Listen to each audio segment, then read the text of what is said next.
The Haas Formula One team is outperforming everyone, much to our surprise. Who would have thought that the new season would work so well from them? They went from last to best? The team was a bit of a pickle at the beginning of the season, but as soon as they gave a seat to their former driver Kevin Magnussen, their world turned upside down. Even avid Formula One fans did a double take on the Bahrain Grand Prix standings. A few days before the race, other teams would bring out their new cars, new developments, but for the Haas Formula One team, they brought out a new driver. It's the driver that would solve their problems. Kevin Magnussen gave the team its first points of the season, and he's even there to help his teammate Mick Schumacher. There is no bad blood there. P5 from a team who couldn't score a single point last season bagged points during the first race of the new season. From becoming scoreless to becoming third place in the standings after one race with 10 points. What kind of sorcery is this?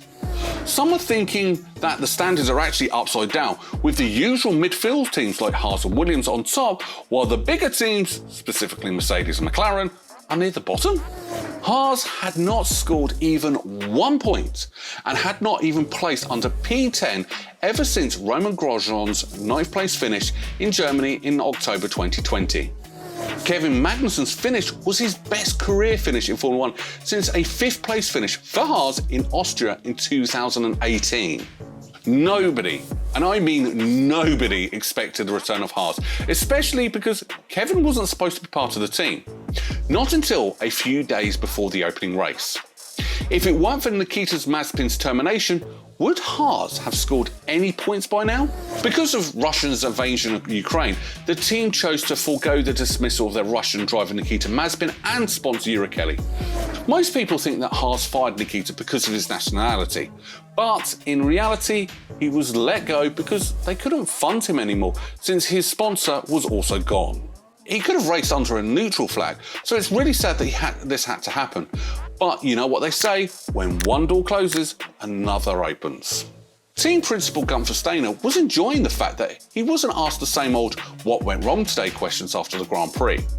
That's something he would hear endlessly from his drivers, his teams, and the interviewers post-race last season. This is actually really impressive. Haas recently logged their first double points finishes of the campaign in Britain and Austria. Mick Schumacher earned his first ever points in Formula One career. Is he on his way to becoming like his old man? Anyway, big teams like Mercedes admit that Haas have been on their radar. It's great that Gunther's gang can be competitive out there. Mercedes principal Team Wolf told the media. Ferrari principal Matt Bonotto, whose team provided Haas with power units and other car parts through a close collaboration, also offered words of encouragement. See, everyone is looking at this like it's a good thing. The team still has a lot to do this season though. For Kevin Magnussen, he does not expect Haas upgrades to totally shift the order, but targets a rise to the top of the midfield in the last few races. Haas is actually the only team on the grid not to have upgraded their 2022 Challenger, choosing a cautious approach to be confident that what they add to their VF22 will trigger a positive step. Despite the lack of upgrades, Haas finished back-to-back double points finishes in the British Grand Prix and Austrian Grand Prix, like we said. Kevin finished with a P8 in Austria, while Mick Schumacher finished a career-best P6. Who even is Haas, you may ask? Let's take a step back and get to know the midfield team that's suddenly at the top. Haas for F1 is a team based between Kannapolis in the USA and Banbury in the UK, set up by NASCAR Series team co-owner Gene Haas at the end of 2014. In the following years, Haas made a strong start to life with Formula One with Romain Grosjean in Australia, but sadly things have taken a turn for the worse. A few of their other drivers include Esteban Gutierrez, Nikita Mazepin and test driver Pietro Fittipaldi. Right now, Haas believes that they have the strongest package among the midfield teams and that this dream result was well deserved by his team after going through two difficult seasons in 2020 and 2021. Steiner even believes that they've had one of the best cars on the grid this season. He was just afraid of its outcome as the drivers still need to deliver with their best with the new car. We're not going to lie, The past few seasons were bad for them.